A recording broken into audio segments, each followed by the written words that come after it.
നമസ്കാരം. ഗൾഫ് മേഖലയിൽ ഇറാൻ സൃഷ്ടിച്ച നാശനഷ്ടങ്ങളുടെ പരിഹാരത്തിനും ഭാവിയിലെ പുനർനിർമ്മാണ പ്രവർത്തനങ്ങൾക്കുമായി ഇറാന്റെ ആസ്തികൾ ഗൾഫ് രാജ്യങ്ങളിലേക്ക് തിരിച്ചുവിടാൻ അമേരിക്കൻ ഭരണകൂടം നീക്കം ആരംഭിച്ചു.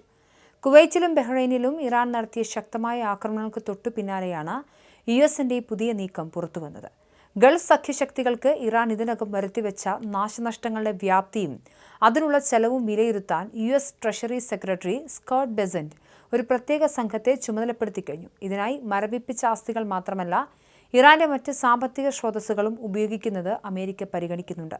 എന്നാൽ യുഎസിന്റെ കസ്റ്റഡിയിലുള്ള $24 ബില്യൺ മരവിപ്പിച്ച ആസ്തികൾ വിട്ടുനൽകിയാൽ മാത്രമേ സമാധാന കരാറിലേക്ക് നീങ്ങുകയുള്ളൂ എന്ന് ഇറാന്റെ പരമോന്നത നേതാവിന്റെ ഉപദേശകൻ മൊഹസൻ റസായി നേരത്തെ വ്യക്തമാക്കിയിരുന്നു.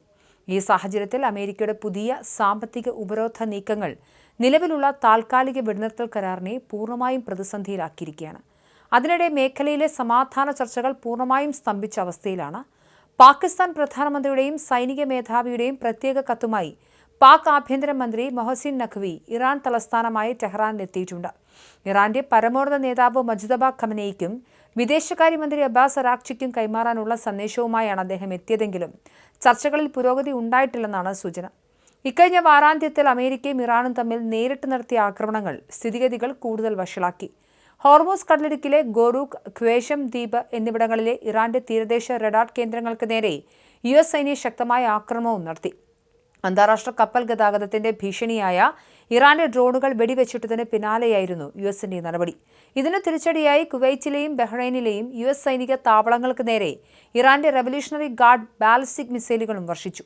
ജനവാസ മേഖലകൾക്ക് മുകളിലൂടെ കടന്നുപോയ 7 ബാലിസ്റ്റിക് മിസൈലുകളെ കുവൈറ്റ് സൈന്യം പ്രതിരോധിച്ചെങ്കിലും ചിലയിടങ്ങളിൽ സാമ്പത്തിക നാശനഷ്ടങ്ങൾ ഉണ്ടായിട്ടുണ്ട്. ബഹ്റൈനിലും ആക്രമണ ഭീഷണിയെ തുടർന്ന് ജനങ്ങൾക്ക് ജാഗ്രതാ നിർദ്ദേശം നൽകിയിരുന്നു. തങ്ങളുടെ മിസൈലുകൾ യുഎസ് താവളങ്ങളിൽ പതിച്ചതായി ഇറാൻ അവകാശപ്പെടുമ്പോൾ 6 മിസൈലുകൾ തടുത്തതായും ഒരെണ്ണം ലക്ഷ്യസ്ഥാനത്ത് എത്തിയില്ല എന്നുമാണ് യുഎസ് സൈന്യം വ്യക്തമാക്കുന്നത്. 3 മാസമായി തുടരുന്ന ഈ യുദ്ധം അവസാനിപ്പിക്കാൻ ഇരു രാജ്യങ്ങളും തമ്മിൽ പരോക്ഷ ചർച്ചകൾ നടക്കുന്നുണ്ടെങ്കിലും ആണവ പദ്ധതി ഉൾപ്പെടെയുള്ള തർക്കവിഷയങ്ങൾ പരിഹരിക്കപ്പെടാതെ കിടക്കുകയാണ്. എണ്ണ വരുമാനത്തിലെ മേലുള്ള ഉപരോധം നീക്കാനും തുറമുഖങ്ങളിലെ യുഎസ് ഉപരോധം അവസാനിപ്പിക്കാനും ഇറാൻ ആവശ്യപ്പെടുന്നുണ്ട്. നിലവിൽ ലോകത്തിലെ എണ്ണ ഗതാഗതത്തിന്റെ 1/5 നടന്നിരുന്ന ഹോർമൂസ് കടലിടുക്ക് ഇറാൻ തടസ്സപ്പെടുത്തിയിരിക്കുകയാണ്. അമേരിക്കയിൽ ആഭ്യന്തരമായി വർദ്ധിച്ചുവരുന്ന ഇന്ധനവിലയും രാഷ്ട്രീയ സമ്മർദ്ദവും കാരണം യുദ്ധം അവസാനിപ്പിക്കാൻ പ്രസിഡന്റ് ട്രംപിന് മേൽ കടുത്ത സമ്മർദ്ദമുണ്ട്. ഇറാന്റെ ഭൂരിഭാഗം ഡ്രോൺ, മിസൈൽ നിർമ്മാണ കേന്ദ്രങ്ങളും തകർത്തതായും അവരുടെ പക്കൽ ഇനി 21 മുതൽ 22% വരെ മിസൈലുകൾ മാത്രമേ ബാക്കിയുള്ളൂ എന്നും ട്രംപ് ഒരു അഭിമുഖത്തിൽ അവകാശപ്പെട്ടു.